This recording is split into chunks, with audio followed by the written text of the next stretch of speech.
We wanted to lower the barrier for the developers so that they can build and deploy anything without having to actually have a DevOps expert in-house. So we made it like one-click roll-up deployment. All you have to do is choose 4 different things and hit go, and you get a roll-up. Whatever you see on crypto Twitter, we want users to come in and say like, okay, this is what's happening, create an app for me and let's see what it does. And if you can provide value to your community through that, that means you can have hundreds or thousands of apps created a day. Every single person in this world have tens of ideas a day, but not everyone builds those ideas every day. But what if you could? Hey, we'll get right back to the podcast, but first I want to talk to you about today's sponsor, Vertex Protocol. Vertex is a cutting-edge decentralized perp exchange that brings you the best of both worlds. With its lightning-fast order book model, Vertex offers precise price discovery and minimal slippage. Take advantage of cross-margin trading to optimize your capital and trade the most popular assets like Pepe, Doge, WIF, Memecoin, Eigenlayer, and more, all with leverage. So why wait? Dive into decentralized trading today. Visit vertexprotocol.com to learn more. Trade smarter, trade with Vertex. Today we welcome to the Decipher podcast Mayur from Vistara and Zara AI, two projects that interlink in a very interesting way. But we'll start off as we always do. Who are you and what are you working on? Yeah, hi everyone. So my name is Mayur. I have been working in building distributed systems as a software engineer, machine learning engineer for the last 10 years. And most of my time was in Web 2. I was in McKinsey as a machine learning engineer. I left about 3 years ago to build in Web 3 full time, and so I started working on Vistara since the beginning of last year, 2023. So I keep saying last year, but it's beginning of 2023 we started working and building Vistara and kind of planned out everything that was needed for like core functionality to get ready in terms of Vistara is an infrastructure project. So AI agent infrastructure and hardware infrastructure that we are trying to abstract away a lot of complexities of developers deploying apps and systems and networks to decentralized clouds, a decentralized version of hosting. So that is what our goal has always been to reduce the barrier to entry for anyone to be able to build and deploy things with or without coding experience. So a lot of the products that are coming out are somehow related to that, because we want to really get as many people building in Web3, just building apps, as many apps as possible with all the AI superpowers I guess we have out there, that we want to just provide a streamlined way for anyone to try it out and bring their ideas to life. And Zara was one of that, where we had started building the agent framework and wanted to have it in Python.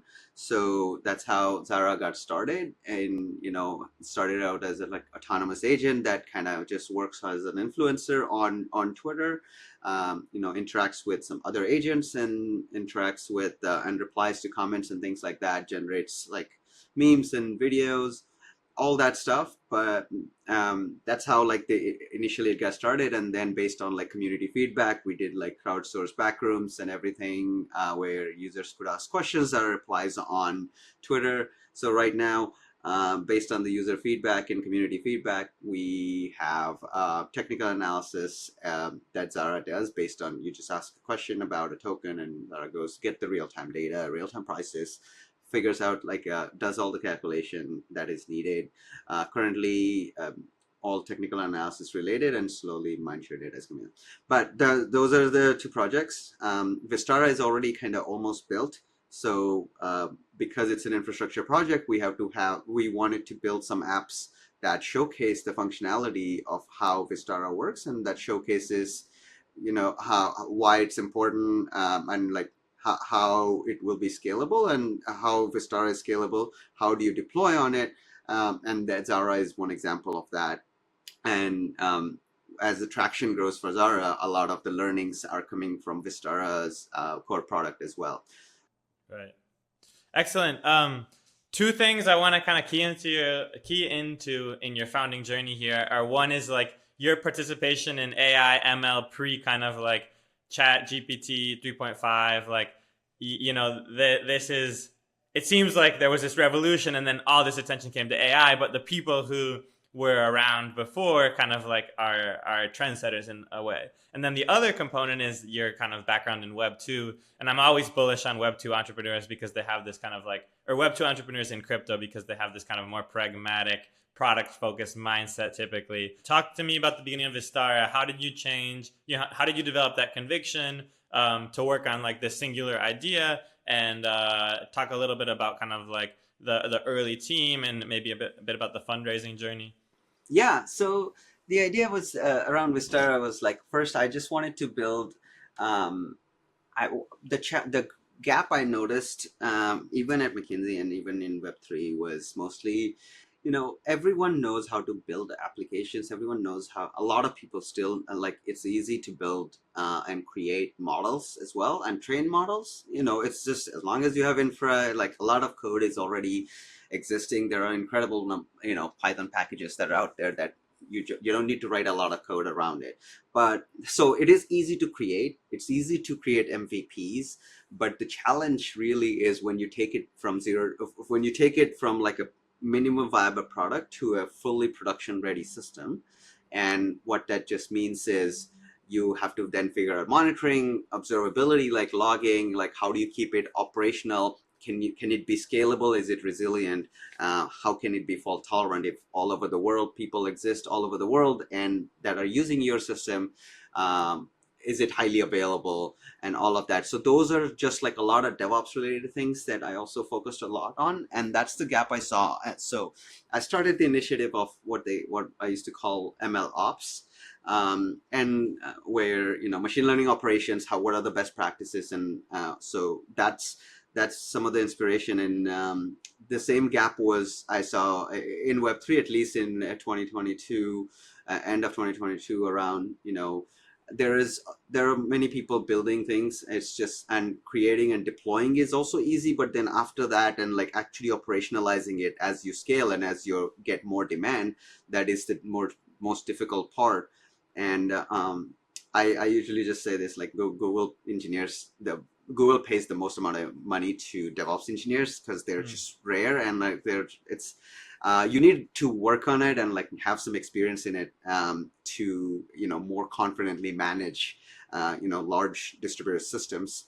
um, and there's no right or wrong. A lot of times there is a lot of it is experimentation as well, but we can use best practices in distributed systems and all that. So we wanted to lower that barrier to entry for anyone. If they're developers, they're young junior developers or developers with different background and not DevOps background. We think that anything anybody builds, it has to go to production, right? You have to make it live, and if you want to make it live, means you need some sort of DevOps expertise. And hiring DevOps team is super expensive for small projects, and actually also getting full or relying fully on managed services is also difficult because managed services cost a lot. Plus, there are a bunch of challenges. So all of that, we wanted to lower the barrier for the developers so that they can build and deploy anything without having to actually have a DevOps expert in house. Mm-hmm. And to do that, I think our focus was like, okay, how can we scale and like how can we help people launch rollups and launch layer twos as easy as possible, make it as easy as possible, so there could be millions of rollups, or what people were talking about back then. So we made it like one click rollup deployment. So all you have to do is choose what execution engine, choose who's going to validate and all that, like just choose 4 different things and hit go, and you get a rollup, right? So it was as simple as that. And like I was doing a bunch of videos that was showing like, okay, 16 seconds and you get a roll up ready, right? Right. So like those were the ideas, just to get people to understand like why what we're building, why is it important. And the idea is just around how operationalizing the entire products, all the products that you build. And so Vistara's goal was to lower that barrier to entry and make it more accessible to anyone with any type of programming background to be able to actually have deployed apps and deployed systems that can scale. Excellent. And then how did Zara come about and well, tell us what Zara is. How did that come about and how does Yeah, that yeah. tie in? Yeah, so I think continue on the roll up deployment thing. So like then when we got some good traction around that, we started designing the entire system where we wanted Vistara to be a decentralized network, so Mm-hmm. that because it's not just a SaaS business, we wanted to. I didn't leave Web2 to create another SaaS business, right? Like I wanted to create a decentralized network that can hopefully operate autonomously. And the decentralized network is basically to connect developers to hardware operators or like people with GPUs, data centers, all of that. So all you have to do is push, run one command or push a button and it gets deployed. Anything gets deployed. It could be Mm-hmm. all the way from like streaming apps, simple apps like mini games for meme tokens, or all the way to like a streaming services, like real time video streaming and all of that. We wanted to enable all that. And for that, we needed to be closer to the hardware layer. And what that just means is like we needed to abstract away a lot of complexities uh, of of deploying and making the systems live. And to remove that complexity is what we started building, like the open source versions of what we call Hypercore and Vimana. So one is a Right. efficient allocation system, so application allocation system, and the other one is an orchestrator. So once you can say like, okay, I want to deploy my app here, and it will only take X amount of RAM, X amount of storage and processing power. Then it goes and creates a virtual machine really close to the hardware. We call them just micro VMs, and those micro VMs you just run any type of application on it, any type of Dockerized application on it. So and it will be fault tolerant as well. Like if it goes down, new container pops up. So kind of similar to Kubernetes, but Kubernetes is a lot difficult to understand and very very complex. And no, it's not fun to work on it. So we wanted to simplify a lot of that, and that's where a lot of the two of the open source projects that we have at Vistara. So we have all of that built in. The core product is ready. Um, but to show the value of an infrastructure project, we need to build an app. And so I was building many different apps, just like, wanted to share how quickly you can build using all the AI tools now that I don't even have to, excuse me, I don't even have to train my own model anymore, right? Which is what I spent a lot of time training, like XGBoost models. Like a lot of times they would take like 20 hours plus, or like bringing that, optimizing that to bring it down to 1 hour so that we can iterate faster. All of that I don't have to do anymore, because like we just have the LLMs out there that and some of the models that have come up that we could just use and just fine tune, which is a lot easier than training from scratch, right? So that gave us the possibility of like just build whatever you think of. So I would just every day I was just building new thing and creating a video and posting it, or every few days, and get user feedback, and like whatever people like, we build on top of it more. And that's when I also noticed Pump Fun Mm-hmm. and try to understand what it is or what it does. Actually know the founder from before they started working on Pump. So I looked into it and I'm like, okay, this is a great way for people to build and develop things, and validate your idea and market idea better, right? And if there was an AI agent that can help you do a lot of these things really easily, and that agent could also be in like an influencer, that's when act as a social influencer, then that's when I started looking into Eliza framework, and I liked it. It was just written in TypeScript, so like I personally just ran into a bunch of issues around just dependency management and like the TypeScript limitations. So given my given my expertise in like Python and my background there, I decided to kind of just write the Python framework. Mm-hmm. So initially Zara was based around ELIZAs and how they work, but completely rewritten in Python so that I could add things like natural language processing and like simple NLP techniques, simpler models, smaller models that that can give me answers quickly, compared to making every single API call to Claude is not a viable solution, right? Or making every single API call to ChatGPT. So that's why I did it in Python so that it's compatible, and that's how it came out. Where we could just give it a personality, and users can interact with her, and she replies on Twitter, right? So that's a capability that got started, and that's when we just started hearing from feedback on like a bunch of different things, and we just pick whatever works, whatever people are most interested in, and that's what we called it, the crowdsource backrooms, where you just provide a couple of ideas, and every 5 minutes a new round starts. So in the beginning, like, people can vote on what Zara needs to talk about.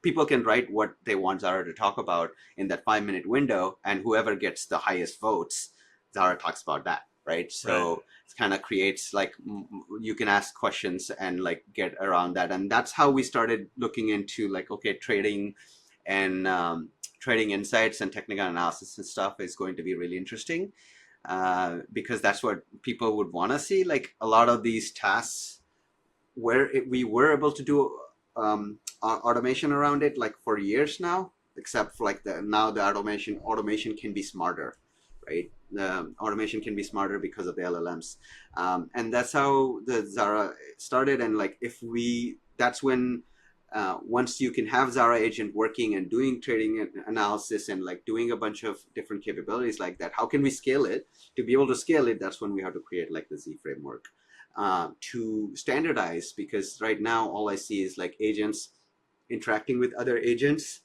through a centralized platform like Twitter, Right. because it's like it's all reactive too, right? So when somebody posts a message, then there is a reply to that, or somewhere, or there is a initial tweet, and it keeps going. But like there is an intermediary, but two agents can talk to each other, right? Like they don't need to have go through Twitter for that. So I think like agent to agent interaction has always been like a really interesting thing, topic in my hand. Like so, there is like a couple other frameworks I saw. One from Story Protocol, which they do like TCP for AI agents. But we wanted to just like make it super simple and like just make it so that like any agents you deploy using Z framework um, are going to be interoperable with each other out of box. So you can just say, hey, talk to this agent, and you should be able to talk to it. And like you should be able to bring that agent into your swarm, and then collaborate to achieve any task that you want. Mm-hmm. So under Zara, there's kind of I guess I would kind of call them products, right? You have like this technical Yeah, analysis, so you have those the are like the social agent. capability. Yeah. Yeah, capabilities maybe is a better word. So talk about some of those, and then is there anything in development with that, and where you're gonna kind of use Zara as more of a platform? Yeah, so I think I'm envisioning Zara as being like a perpetual demo of showing cool things that are coming Mm-hmm. out, right? You just Zara becomes this AI founder type um, personality, where Zara takes this feedback, whatever is trending on Twitter, on like social and news, and whatever people are asking, collects all that feedback and basically comes up with ideas to write apps and prompts and everything, right? And if you can do that, if Zara can do that, that means Zara can also create apps, and that means there is just like, and quickly validate those ideas. And if you can quickly validate the idea, means you can actually build a product, if you can, if the product market fit exists initially, right? And that's when potentially dev.fund could be interesting, because then Zara could just create apps on dev.fund, connect to pump fund link, a pump fund token, and then try to raise money for it. If it works, continue building. If not, you move on to the next one, right? So I Right. think, but imagine Zara or a bunch of agents doing this for you in the background 24/7. Like how many cool things could be built from it, right? Mm-hmm. That's just, it's just imagination is what we need, and that's why we need to spread this all over. Every single person in this world, we think, have tens of ideas a day, right? But nobody really built, not many people, I can't say nobody, not everyone builds those ideas every day. But what if Mm-hmm. you could, right? And then, you see a problem or like, oh shit, if there was something cool like that could solve this problem, you go on dev.fun and build it, right? Right. And just have it deployed live without asking anybody's permission. So that's just something Zara is looking into. But right now, the capabilities are mostly around like the trading insights and just interacting and providing more around like mindshare analytics, being able to proactively help traders make decisions like trend prediction, like narrative shifts happening based on the social data and things like that. So basically, combining all this data together. And we're also going to talk to Kaito and see if we can get their API uh, Mm-hmm. access. If not, we still have enough data. But I think like some of the established platforms, since they have more work that is being done, we could just integrate with them if API is part of their business plan, right? Right. So is it fair to compare the Z framework to like something like Eliza? Yeah, I think like Eliza is similar. But again, like I think it's being developed really well, and I did use it to help some other projects Mm-hmm. before Zara as well. Um, but you can compare it to that. It's just our design philosophy is a little bit different, and the difference is that we want it. First of all, we want it to be super super simple. The simplicity is the goal. Modularity is the goal, and extensibility and interoperability. So like, and being so all that means is the framework becomes an agents that you deploy with it are automatically scalable, and that's easy to say, harder to achieve, but we can provide all the tools as part of like um, the framework itself, so it makes it easier to do that instead of saying like, well, it's not all magical, right? You can't just push a button and everything works. That's our end goal. We want to get to that point, but to do that we need to have these tools and plugins to be available, and that's how it's kind of the goal is the same from Eliza and other frameworks with Z framework, like to be able to launch agents seamlessly, to be able to have agents do specific things easily, right? But then the difference is that how do you interact with those agents and how do you create those agents? So right now you need to be a developer to be able to use Eliza. Or you could probably just read some docs and like figure out a way by just writing the character file. But in our case, with C framework, what we envision is all you have to do is literally just provide a text file that says, this is what I want. This is what Mm-hmm. my agent needs to be. Go and like run this command or push this button and it gets done, and that is deployed. And let's say if that agent doesn't have the functionality you need, so let's say you want a specific predictive analytics functionality, right? So you might want to predict what the price of this token is going to be like given the last 7 days of trend. Tell me what it's going to be like tomorrow, and that's just a simple machine learning model, right? That logistic regression or like XGBoost type model that you can just train and provide. But the Z framework cannot be building all that because then the framework becomes clunky, and that's what I've seen a lot of frameworks turn into. Because now, like even if I don't need Forecaster or some other capabilities, I still have to install all of that. And with Python, like we did similar to with Kedro, that the production ready data pipeline that we were working on at McKinsey. Right. Basically you would just say like, these are the tools I want, these are the plugins I want, and just install those and nothing else. So there is no dependency hell that we go through. And like the modularity becomes a part where, if like the predictive analytics example, right, that's, let's say that's a functionality that as a develop anybody who's a developer who wants to build that, they could build it as a separate project and create like wrap it around as a plugin and deploy and post it into their own GitHub, and it can get registered in our registry. So that capability is now available to anybody using Z framework. So what that means is you could say, hey, I want to launch this agent and choose a capability that does like technical analysis, it does social analysis, mindshare analytics, and all those three are separate plugins and with separate repos, but a user don't have to really worry about that. It's all abstracted away from you. And who it is possible that those three plugins are created by three different devs, and if it is created by three different devs and if I'm using it, those devs get paid.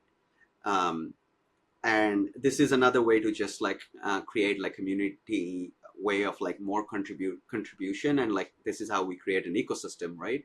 So inspire devs to build the plugins and capabilities, and if they do more, if however good they can make their plugin, more agents will use it, more money they will make, because anybody creating and launching agent will have some economics around it, tokenomics around it.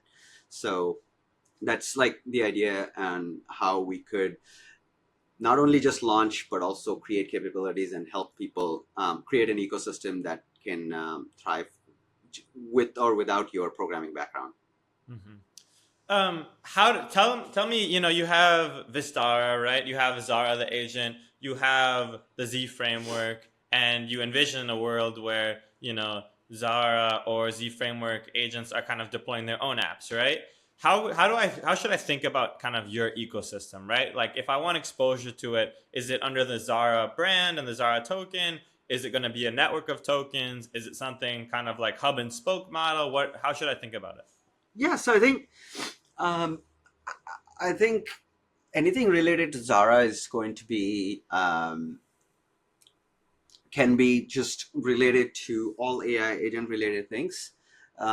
So anything you want to build around AI agents, which is basically everything nowadays. So which you can, that's why you can use it. But Zara is not gonna be a decentralized network that hosts and deploys it, right? So let's say Mm-hmm. Zara helps you build an app, or let's say you build an app using like Vistara tools or using Zara tools and Z framework.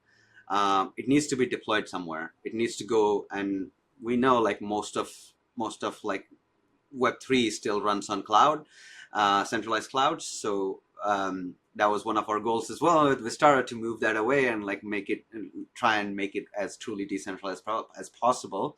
So you'll just use Z Framework and Zara to build everything, and Zara to see the demos and capabilities that people are building, and things would get deployed on Vistara, but not necessarily only on Vistara. They could go directly on Akash. They can even go directly on AWS. So um, that's all possible. So if anybody wants to participate, right, all you can do is support Zara for now, and Mm-hmm. there will be, when Vistara launches a mainnet, which would be in the next, in the coming months. But it's all dependent on like the success of Zara and some other products that Zara and Z framework that we're building. Because if an ecosystem project is successful, then infrastructure project it shows more validation on why we've been building the actual infra project from day one. Right. Yeah, that's an interesting dichotomy too between, because in like maybe post Goat, post AI 16Z launch, like it everyone was coming out with agents, and initially like just being an agent, just tweeting Yeah. something minorly interesting commanded high valuation and attention, and people were talking about you, and slowly as like the barrier to entry created became lower, and it became super easy to create an agent. Now just having an agent isn't enough to kind of command that same level of attention. And I think attention did shift to more kind of like infra based AI projects, a lot of them which still had agents and were fair launches but had Yeah. something behind them. um, so going forward, how do you think what do you think will be like new projects launching that will command attention? What's the new frontier there? And and how is the kind of battlefield changed in terms of what you need to do to command this same level of attention? Yeah, I mean, I understand everything is around attention, which is important, because uh, there is just, there is so many things out there that we just want to be able to provide something that people like, and or provide something that people want to use and help save time for them, help them make more money potentially, or save some money, right? Like by creating tools around it. So I think it's just showing the trading and autonomous, potentially autonomous trading capabilities of Zara is going to be an example of like what are the things you could do with it, and the possibilities are endless, right? Like if Zara can create apps, and if Zara can create apps means Zara can deploy apps, means Zara can create also distributed systems. Um, it's always like we're a bit far away from like actually creating a system and decentralized network like Vistara that Zara can create. That might take a little bit of time, but I think we can still think that in the coming months you should be able to just say like, hey, build me this, build me that, and this is what I want to do because I want to save some, because this is a problem or whatever, and this is a cool thing I want to do. Like just go and build it and you can monetize it. So if you can imagine anything, you can build it, and if you can build it, you can make money from it. Right. What about those opportunities to dive into like a little bit more specifics? Where do you see those opportunities? I've thought about NFTs, I've thought about art, I've thought about yeah, agent interaction. Do you see any opportunities for like the applications that you're kind of speaking to? Yeah, I think like there immediate use cases are basically already people that are wanting Zara's API access, right? Mm-hmm. So that is over. Obviously, we have 3 or 4 projects, actually 3 projects right now that we will be giving them the API access so that they can integrate into whatever they are building. So out of box, you can have smart app capabilities like coming to you, right? So let's say also when you create an app on dev.fun, or whenever there is more information around that, or you create an app, ask Zara to create an app, all of that will be pretty much available instantly and deployed, so that there is just more ways to get more exposure and help solve some problems. And like if you launch a token around it, then you can validate your ideas faster. And it's like you can also validate like, is this trend is going to work, right? And it's now you don't have to wait weeks to get that product market fit, or to understand like if you should spend time on it or not. So I think it's just we really believe that like there is a definitely need for rapid iterations, and rapid iterations on apps and products and everything we want to build to solve problems. And solving problems is just a big word, right? Like solving problems just means different things to different people. Um, but because we're focused on Web3 and crypto, I think we will just be mostly starting with trading because that's like most of the interest to users. But like end of the day, it goes back to Vistara's original narrative, that AI-driven hardware infrastructure capabilities that we've been trying to build for the last 2 years. And yeah, and then if that we enable that, then it becomes like an abstraction layer similar to what you had seen like Heroku, or like lightweight layer on top of AWS, for example. And then that's what will make any of the other applications to be get deployed on it possible. So yeah, I think that's what we're thinking, and mostly like using agent swarms that Z Framework can do. A lot of it will be really interesting around proactive participation of these agents. So like, instead of like just reacting to user prompts or doing whatever, it could just be your companion that is not just like your AI girlfriend, but it's also like just companion to do whatever you want it to do, right? Mm-hmm. Just do it 10 times faster. So imagine getting the alerts on in your wallet itself, like what's trending, or alerts in your Telegram personal message saying like what token is hot and like why is hot, and here's the technical analysis. And Right. if the narrative shift is happening, this is what's happening, and things like that. So basically you get instant alpha anywhere, right? That's just for crypto users, mostly. And then for Web2 users, and like for other people that are not traders and just wanting to improve their work style or whatever productivity, a lot of this will be Z framework will be able to help, because you can launch then agent swarms, meaning like tens of agents to achieve one task, and if and then you can create a bunch of tasks like that. Mm-hmm. What's your wildest ambition with Zara, Vistara, the network?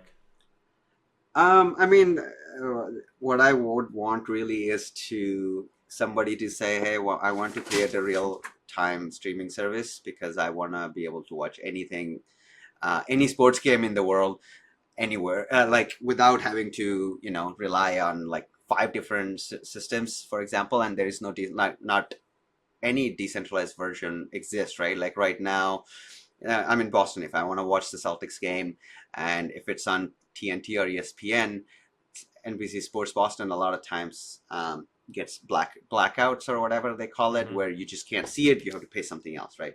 And that's okay. That's I guess their business model, but it should not be like that. We just want to make everything accessible, right? Like Uh-huh. because ideas thrive, and like you can create cool things if you can make anything accessible. So one of the ideas is that whatever you see on the internet, on crypto Twitter, um, we want users to just come in and say like, okay, this is what's happening, create an app for me and let's see what it does, right? Mm-hmm. And imagining like there are 10,000 plus tokens that get launched on Pump. um, let's say like even 25% of that are, you know in 25% of the people, maybe like 1,000 people a day launch it, and some people launch multiple, and some people might be serious about it. And if you can have a utility, or like you can provide value to your community through that, that means you can have hundreds or thousands of apps created a day.